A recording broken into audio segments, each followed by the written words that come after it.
of able individual who works through our doors. Join us at Northwest University, where our transformative learning environment is designed to inspire and empower our students to achieve their brightest futures. Experience the difference of place, where even the most reluctant learners discover the joy of learning and thrive. Welcome to Northwest University Sokoto. Knowledge, excellence and success. Please be like my friends, join the Northwest University Sokoto, which is located at Kalambena Industrial Layout. We are offering the following programs.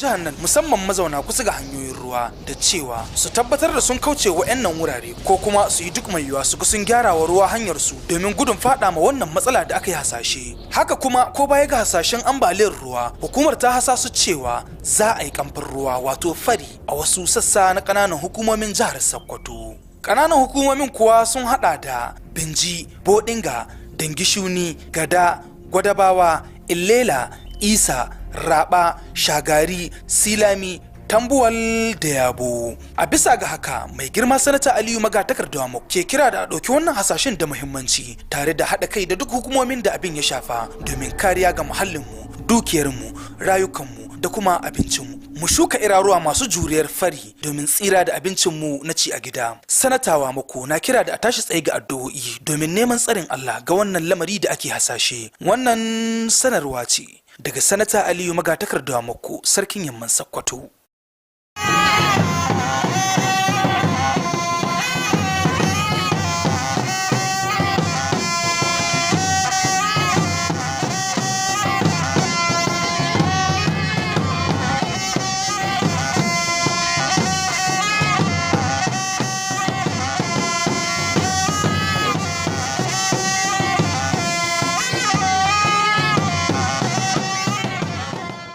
Hello everyone and welcome. Good to have you join us on Alu TV News on the Sunday, the 15th of June 2025, which is equivalent to the 19th of Zulhijjah, 1446 after the hijrah of the Prophet Muhammad, peace and blessing of Allah be upon him. I am Amina Hassan Gumi with the news. You're welcome once again.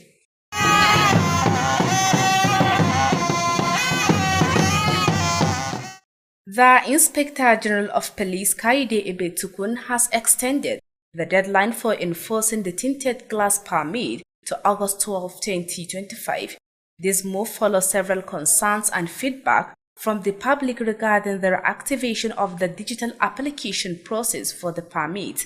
In a statement on Saturday by Olomoyua Adijobi, the Force's Public Relations Officer, the police acknowledged the importance of public input in shaping its policies.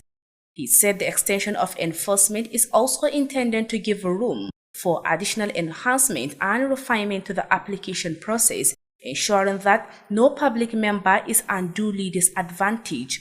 He noted that the extension provides additional time for the force to enhance and refine the application process. Adejobi added that the NPF is actively working to simplify and improve both the physical and contactless application options, including enhanced verification mechanism and streamlined procedures to reduce delays and eliminate undue inconveniences. Given the above mentioned, however, members of the public are reminded that authorized platform for the application and renewal of the tinted glass permit is accessible, even as he encouraged the citizens to report all unauthorized or hidden charges, as well as exhaustion in the course of application or biometric capturing to the appropriate police authorities.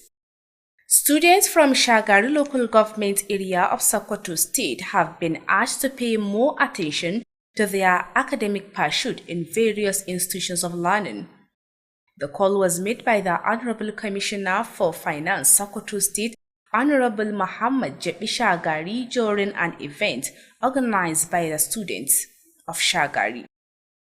Ibrahim Ahmad Aiken Allah completes the story. The program, which was organized by the Shagari Local Government Student Association under the leadership of Comrade Abdurrahman Muhammad Shagari, was held in the Shagari Local Government area of Sokoto State.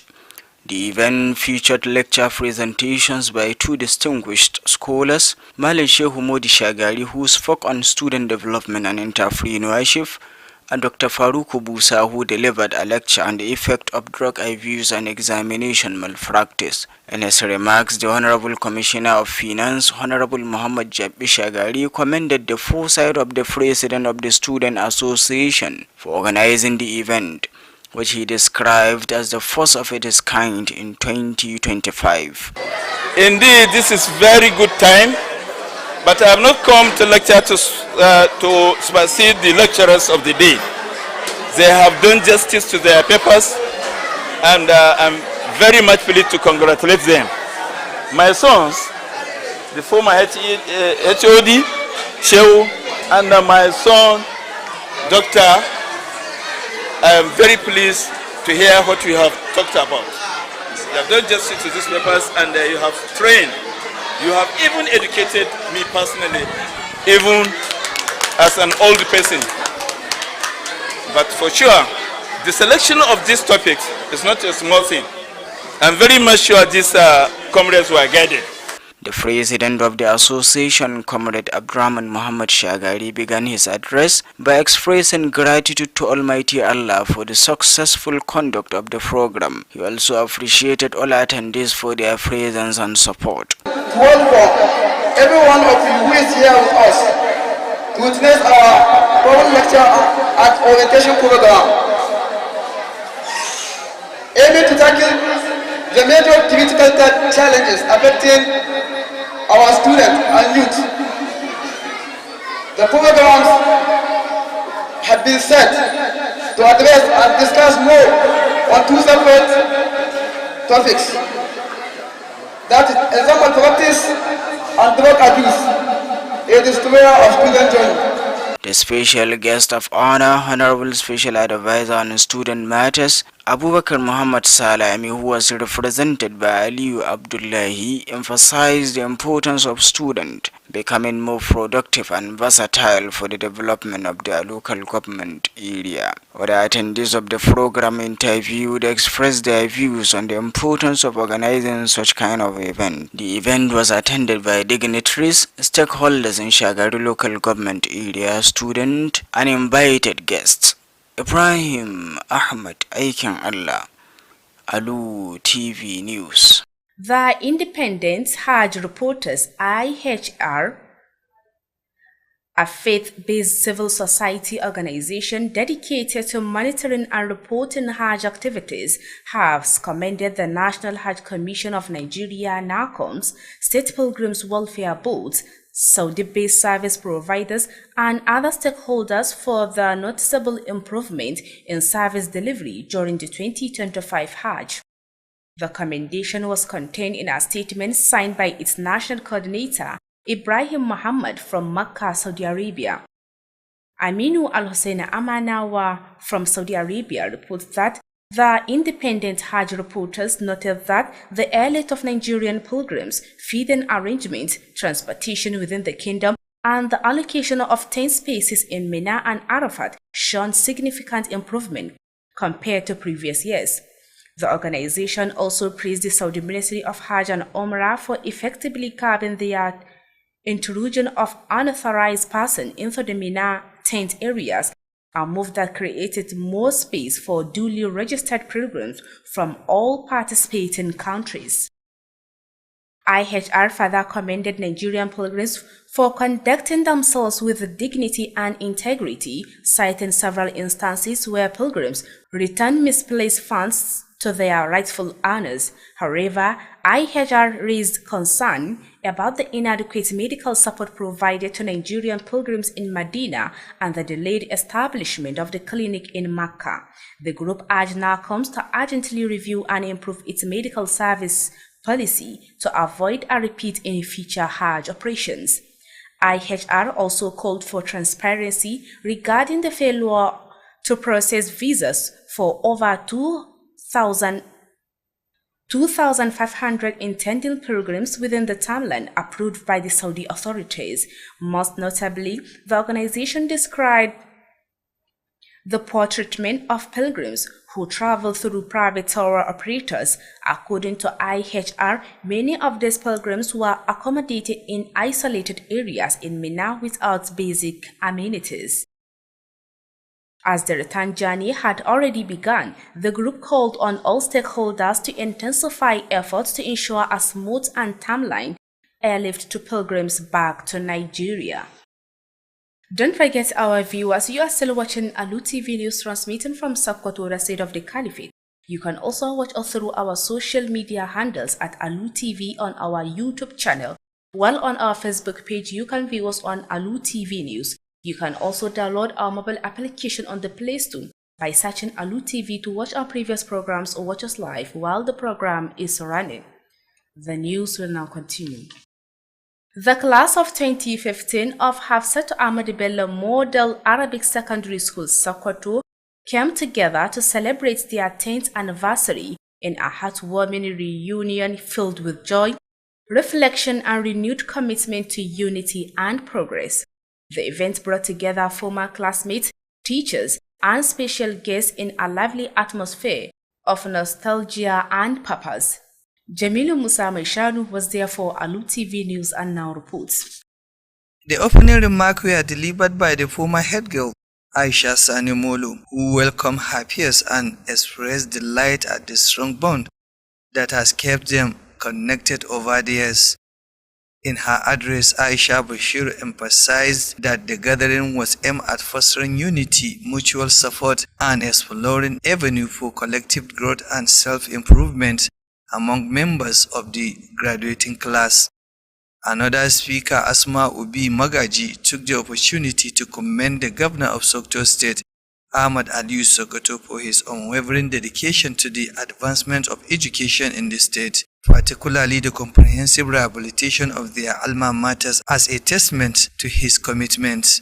The all students of Hafsat Ahmad Bello Model Arabic Secondary School, Sokoto, to the government of Sokoto State, led by Dr. Ahmad Aliyu, a just, trustful, trustworthy leader, a governor who is passionate about his state and works tirelessly to see its progress. The vice principal of the school, Hajia Sueba, also graced the event and expressed her appreciation for the unity demonstrated by the class of 2015. She urged the alumni to maintain their momentum and encourage them to lead the current students in signing the school anthem as a symbol of continuity and pride. Several alumni shared their joy and excitement at reuniting with former classmates and pledged to sustain the connection and initiative that emerged from the event. Several former teachers were also in attendance, leading the events a deeper sense of legacy and mentorship. Jamilu Musa Maishanu, Alu TV News. Similarly, the National Hajj Commission of Nigeria, NACOM, has commended Saudi Arabia's authorities and Dalil Al Malim Transportation Company for their unwavering support and hospitality extended to Nigerian pilgrims during the 2025 Hajj operations. Our correspondent from Makkatul Mukarrama, Bashar Sudanki, reports that the chairman CEO of NACOM, Professor Abdullahi Usman, gave the commendation in a statement issued by the Principal Information Officer of NACOM, Malam Shafi'i Mohammed, in Makkah on Friday. Usman spoke during a dinner hosted in honor of Nakom by Dalil al-Malim in Mecca to mark the successful conclusion of the Hajj rites. Usman expressed profound appreciation to the government of the Kingdom of Saudi Arabia and Dalil al-Malim Transportation Company for their unwavering support and hospitality. Hajj remains a global spiritual gathering that reflects the unity, brotherhood, and strength of the Muslim Ummah. Among the greatest benefit of Hajj is the opportunity it provides for Muslims from diverse backgrounds to meet, interact, and establish bond of brotherhood while performing sacred rites ordained by Allah in designated places and days. The NACOM chairman commended Dalil al-Malim for their partnerships and extremely service in facilitating the movement of Nigeria pilgrims across the holy site. He highlighted their cooperation, generosity, and display of Islamic brotherhood throughout the operation. He also paid glowing tribute to the government of the Kingdom of Saudi Arabia for its tireless effort in organizing and securing a smooth Hajj for millions of pilgrims. Briefing newsmen about the development, the chairman attributed the success being recorded to the collaboration of stakeholders. The Sokoto State 2025 Pilgrims Luggage Weighting Committee has concluded all arrangements for the commencement of weighting 32-kilogram pilgrims luggage.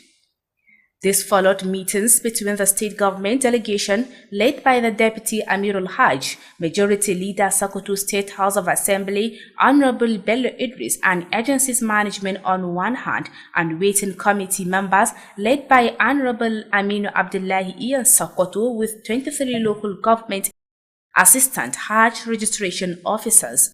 During the meetings, key resolutions were made. Each pilgrim is entitled to one 32 kg luggage. Each 32 kg bag must have a PWA Sokoto luggage sticker. Only pilgrims whose names appear on the flight manifest should bring their 32 kg bag for weighting, and no pilgrim should be substituted from their flights. The weighting of luggage is expected to commence on Sunday. And that has been the news. On behalf of the news editor Bashir Abubakar and the production team, I am Amina Hassan Gumi, stay tuned for the House of Version coming up shortly. Thanks for watching.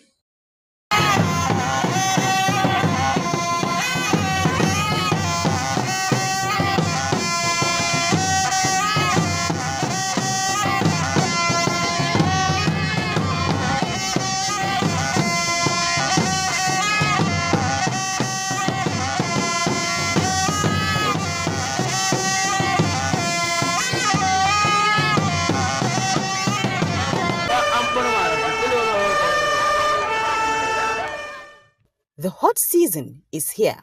Fire can break out easily because of a dry environment with just a spark. Avoid risk of fire outbreaks which can arise from electrical appliances, cigarette, burning bush, refuse, charcoal, children playing with fire, and filling stations. Fire outbreak in dry season can cause severe pain, result in the loss of lives and properties, important documents, cause significant economic loss and air pollution. Let us put all precautionary measures in place to avoid fire outbreak by having water around at all times and fire extinguisher while we report any incidents of fire outbreak quickly to fire service. Be vigilant, be wise. Don't let fire raise down your labor of many years. Remember, fire is not your friend. Stay safe. Announcer, Distinguished Senator Aliyu Magatakar da Wamako, Sarkin Yamman Sokoto.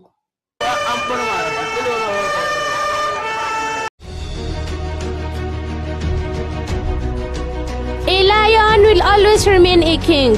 Whoever comes across a king must acknowledge his presence. It's time to be cognizant of the conquering hero, the shining star that brightened rural and urban area, brought us from darkness to infinite power of light, brought changes and progress in the state. One in a million, a man with a golden heart, a man who sparkles with light even in the midst of darkness, a leader that never shows he is eminent. Hard work and determination speaks the nature of his leadership. a leader that you all want to emulate, a leader worthy to admire and have the qualities of self-betterment in others to inspire, a leader worthy of praise, a leader with 100 projects in the first 100 days in his administration. The masses call him Amadun Alu. I call him Dan Baba Alu, an incredible human, an icon, innovative, charismatic, and egalitarian, the shining star, Governor Ahmad Aliyu. Amadun Alu, always taking the lead in leadership, a record breaker in the history of Nigeria. He is the first person tackling insecurities with enigmatic cars called Buffalo. He drifted the streets of Wamoko with 500,000 units in recognition of the labor service, the builders of our nation, providing logistics in combating the marauders that terrorize the people day and night. He shared strings of hope to the hearts of his people. The massive infrastructural and revitalization of primary and secondary schools across the 23 local governments of Sokoto State, construction of 15 rural roads across the 8 local government areas in the state, purchase over 70 interstate mass transit, 18-seater buses to ease transportation across the 36 states of federation, construction of over 78 modern solar boreholes with control rooms. The seeds of the caliphate is now revived, reinvented, transformed by a hero and our mentor, Governor Ahmad Aliyu. All these are some of his projects that he did in his centennial. It's high time for us to stop the enmity and keep the partisan politics aside to see our governor's efforts. Let's wake up and appreciate our conquering hero, the friend of the masses. Bango matanginar al'umma, sukari ba kai farin banza ba, haka zalika duk hasken wata ai ba a hada shi da hasken rana ba. Gaba dai, rana kin fi a raina, jifa mai tada hankalin tsuntsaye, babban gore sai magugin karfe, sara da sassaka bai hana gamji toho. Sokoto sai Dan Baba Alu, Sokoto sai Dakta, Sokoto sai Amadun Alu. You are a goldfish, and your magnificent figure is felt both here and there. Your tracking records, oh, your lovers, and open the mouth of your traducers. You are a huge mahogany tree that provides shades for all. You are the light that illuminates the world. The Iron Man, Governor Ahmad Aliyu. Sakotawa Amadun Alu, ya gode.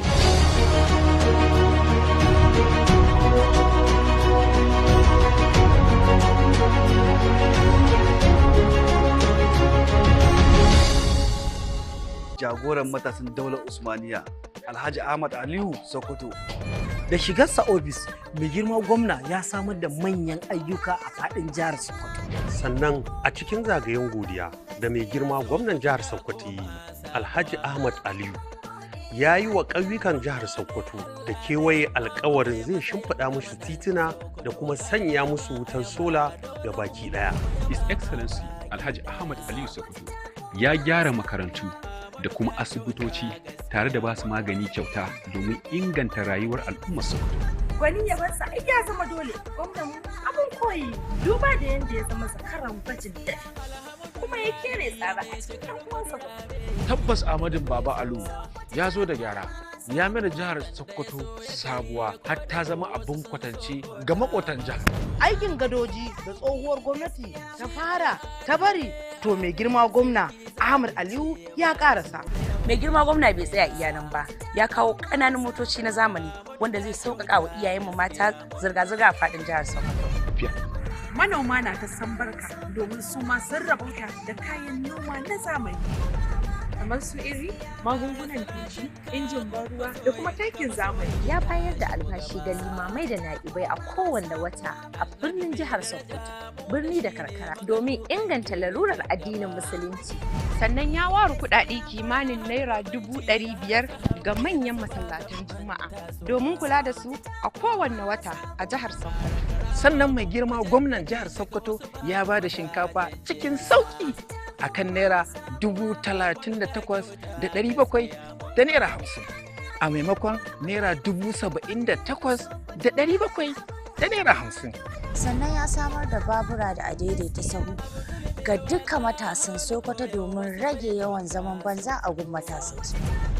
Bai tsaya iya nan ba, ya saka shinge a manya-manyan titunan jihar Sokoto domin kiyaye haɗura akan hanyoyin duka domin al'ummar jihar Sokoto su amfana. Kasancewarsa dan gwagwarmaya ya gyara karkara da birane a jihar sun zama abin kwatance.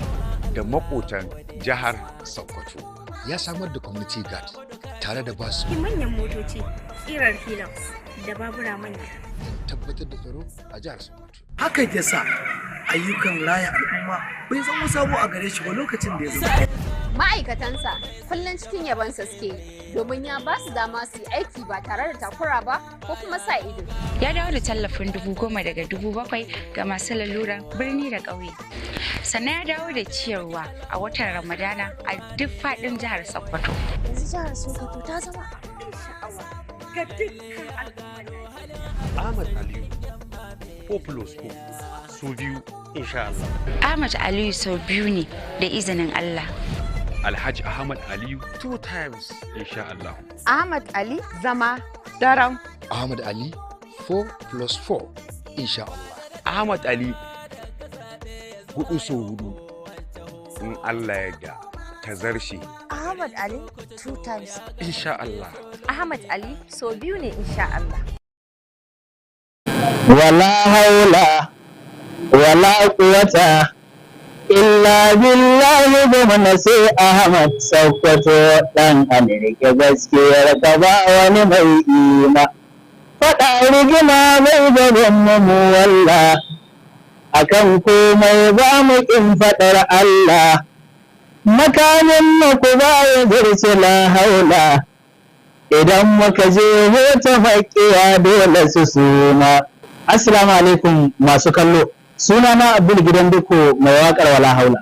Muna tallata muku sabuwar tashar mu mai suna Alu TV International. Alu TV suna kawo muku ingantattun labaru ayatattu. Alu TV tasha ce mai faɗakarwa da ilmantarwa da nishaɗantarwa.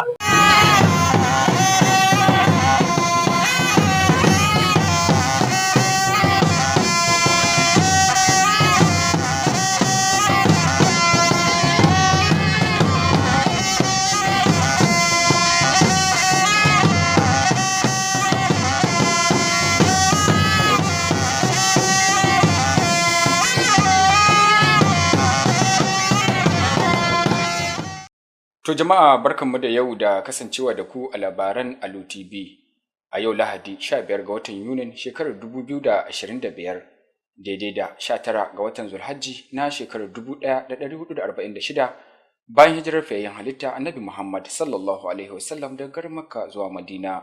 Sunana Rabi'u Abdullahi Wakili dauke da fassarar labaran.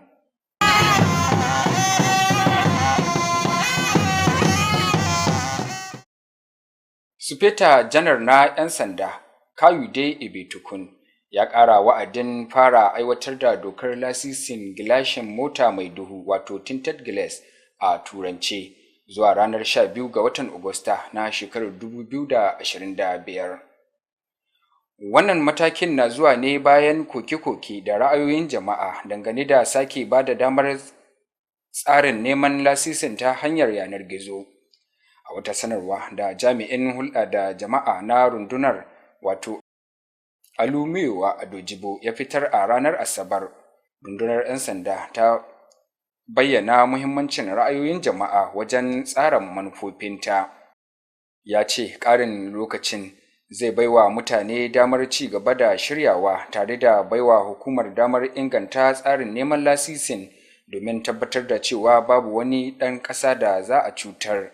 Adejube ya ƙara da cewa rundunar 'yan sanda tana aiki tukuru wajen sauƙaƙa tsarin neman lasisin ta hanyar inganta zaɓuɓɓukan da ake da su na zahiri da kuma na gizo da kuma tabbatar da ingantaccen tsarin tantance bayanai da sauƙaƙa matakai domin rage jinkiri da kawo ƙarshen matsaloli.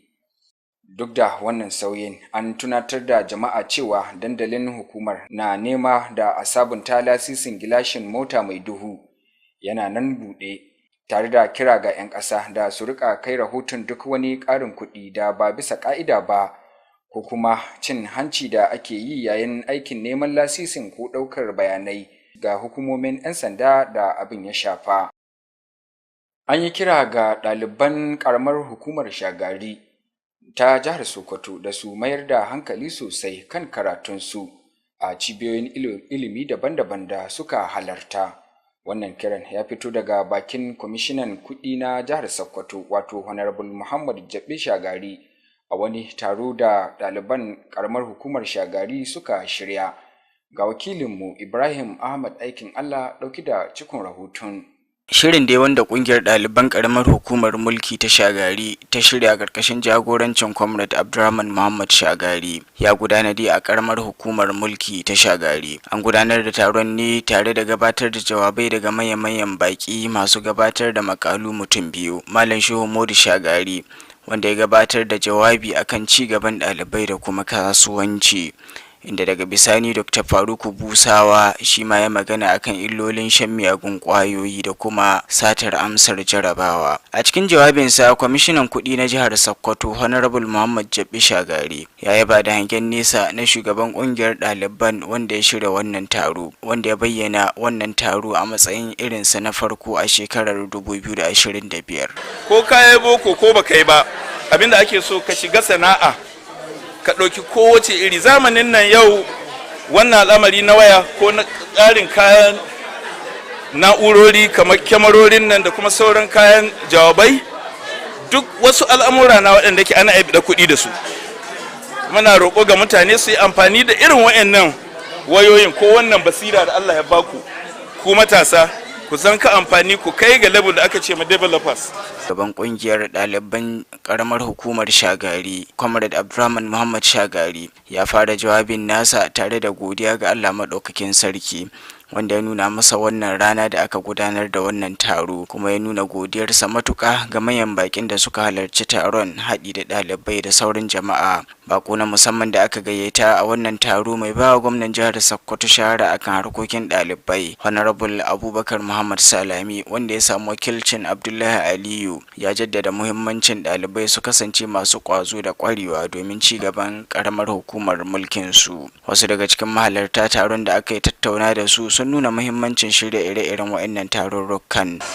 Yana da kyau duk matashi wanda mai karatu da gwaje harkar shaye-shaye, saboda ko gaban za muna gani mutanenmu wanda za ka rasu tare da su tun firamare sakandare, wani sai kun kawo aji 6 ko 5 sakandare za ka ga ya fara shaye-shaye, sai ka kamin ka ce mi ya zama no future ambition.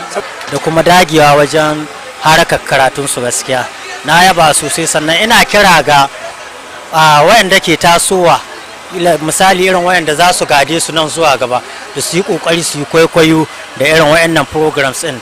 Taron da ya samu halartar manyan baki daga lungu da sako da kuma masu ruwa da tsaki musamman a bangarorin ilimi a karamar hukumar ta Shagari, ɗalibai da dai sauran baki. Ibrahim Ahmad Aikin Allah, Alu TV. Wata ƙungiya mai zaman kanta da ke saka ido da bayar da rahoto kan harkokin aikin hajji wato IHR a takaice ta yabawa hukumar aikin hajji ta ƙasa wato na hakun da kuma hukumomin jin daɗin alhazai na jihohi da kuma masu hidimtawa alhazai da ke ƙasar Saudiya da sauran masu ruwa da tsaki bisa kyakkyawan ci gaban da aka samu wajen gudanar da aikin hajjin bana.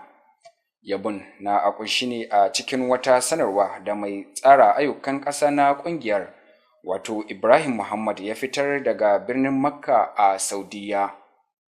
Wakilinmu Aminu Alhussaini Amanawa daga Saudiya ya ruwaito muna cewa ƙungiyar ta yaba da yadda aka inganta hanyar jigilar alhazan Najeriya, tsarin bayar da abinci, sufurin alhazai a cikin ƙasar ta Saudiya da kuma rarraba tantuna a Mina da Arafat idan aka kwatanta da shekarun baya. Ƙungiyar ta kuma yabawa ma'aikatar hajji da umara ta Saudiya bisa yadda ta shawo kan matsalar kutse da mutanen da ba su da izini ke yi a sansanin Mina, wanda hakan ya bawa alhazai da aka tantance daga ƙasashe daban-daban damar samun sarari. Ƙungiyar ta kuma yaba da ɗabi'a da nagartar halayen alhazan Najeriya, inda ta ambaci wasu misalai da dama na inda alhazan suka mayar da kuɗaɗe da wasu suka rasa ga masu suna gaskiya sai dai hukumar ta nuna damuwa kan karamcin kulawa da lafiyar alhazan Najeriya a Madina da kuma jinkirin buɗe asibiti a Makka. Ƙungiyar ta buƙaci na hakun da ta gaggauta duba manufofin kula da lafiyar alhazan domin kaucewa irin wannan matsala a nan gaba. Haka zalika ƙungiyar ta nemi a bayyana gaskiya dangane da gazawar da aka samu wajen fitar da bizar fiye da alhazai 2,500 da suka yi niyyar aikin hajjin da kafin cikar lokacin da hukumomin Saudiya suka ƙayyade. Abinda ya fi ɗaukar hankali shine yadda ƙungiyar ta nuna damuwa kan rashin kulawa da alhazan da suka tafi ta hannun kamfanonin yawon buɗe ido masu zaman kansu. Ƙungiyar ta bayyana cewa da dama daga cikin waɗannan alhazan an kai su wuri mai nisa a Mina da sare da samun muhimman kayayyakin more rayuwa ba. Kasantuwar dawowar alhazan ta soma, ƙungiyar ta roƙi duk masu ruwa da tsaki da su ƙara ƙaimi wajen tabbatar da sauƙi da saurin jigilar alhazan zuwa Najeriya. To jama'a kar ku manta, wayannan labaran na zo muku ne daga nan Alu TV Najeriya da ke watsa shirarwanta daga Sokoto birnin Shehu. Za ku iya kallon Alu TV a manhajar YouTube a Alu TV ko kuma kafar sada zumunta ta Facebook a Alu TV News. Za ku iya kuma sauke manhajar Alu TV a Play Store domin kallon shirarwan da ke wakana da ma waɗanda suka rigaya suka kammala. Yanzu kam labaran za su ci gaba. Tsofaffin ɗaliban shekarar 2015 na sakandaren Hafsatu Ahmadu Bello da ke jihar Sokoto sun sake haɗuwa don bikin shekaru 10 da kammala makarantar a wani taro mai cike da farin ciki, tunawa da baya da kuma sabunta ƙudurin haɗin kai da ci gaba.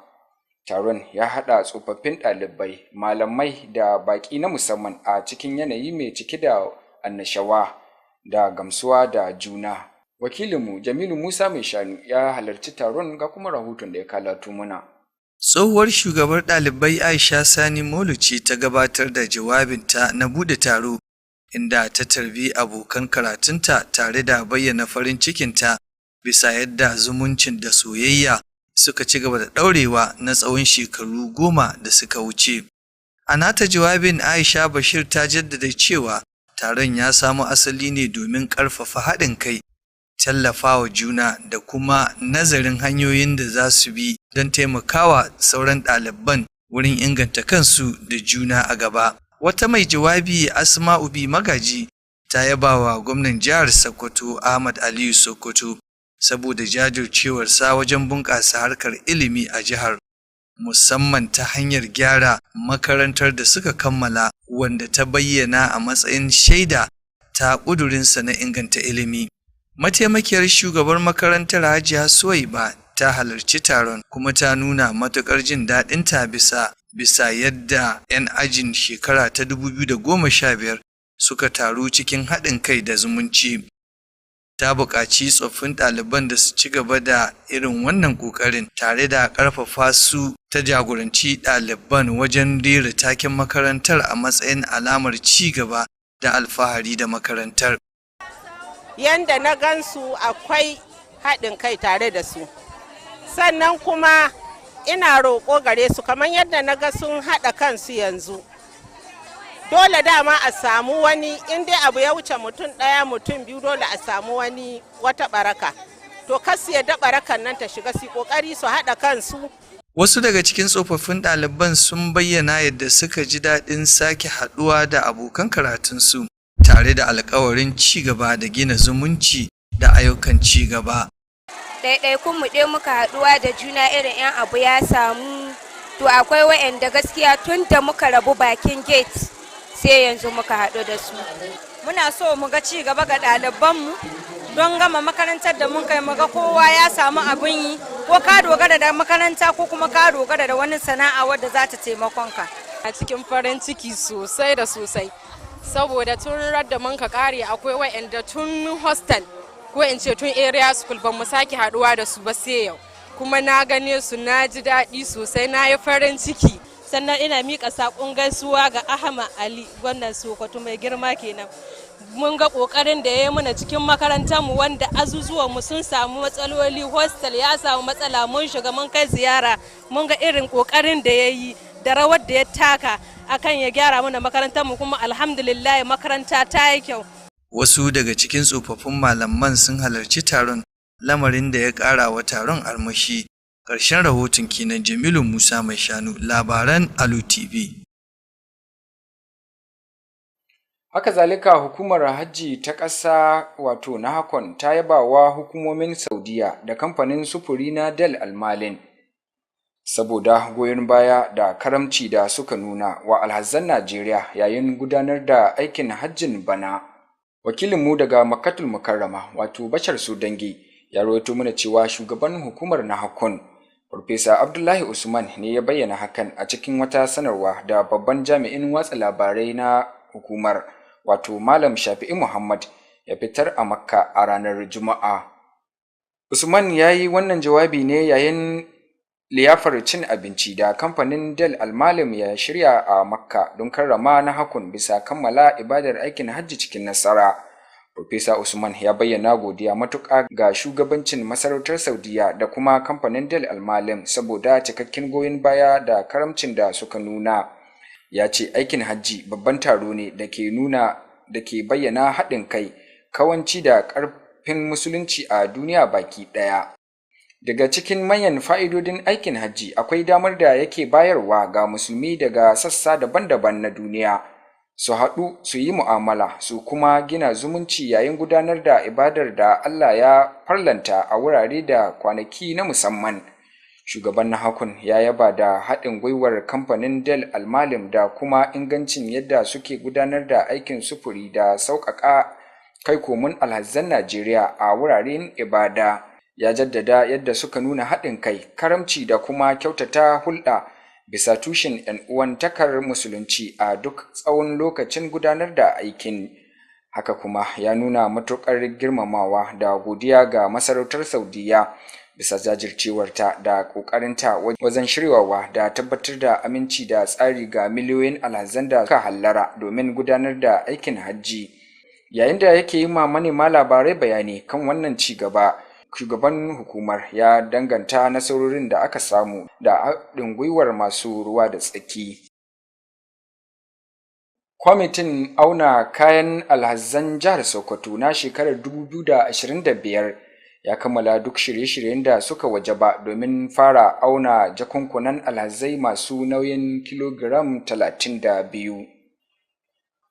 Wannan ya biyo bayan ganawar da aka yi tsakanin tawagar gwamnatin jihar ƙarƙashin jagorancin mataimakin Amirul Hajji kuma shugaban ƙungiyar mafi rinjaye a Majalisar Dokokin Jihar Sokoto, Honorable Bello Idris, da shugaban hukumar kula da jin daɗin alhazai da kuma mambobin kwamitin auna kaya ƙarƙashin jagorancin Honorable Aminu Abdullahi Iyan Sokoto, tare da jami'in rijistar alhazai daga ƙananan hukumomi 23. A yayin taron an cimma matsaya kamar haka: kowane alhaji yana da ikon ɗaukar jaka ɗaya mai nauyin kilogiram 32. Haka zalika dole ne kowace jaka ta kasance tana da tambarin PWA Sokoto.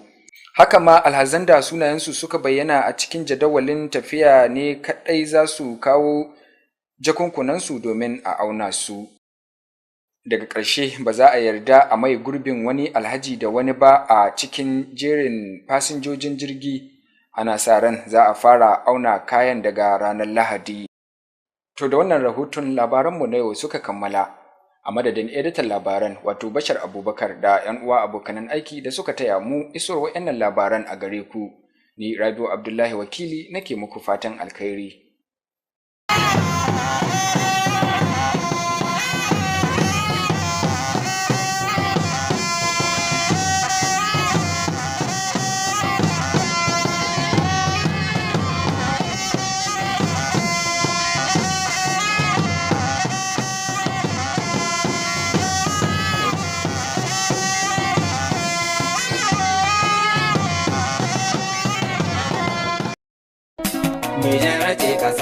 New car won by a woman tries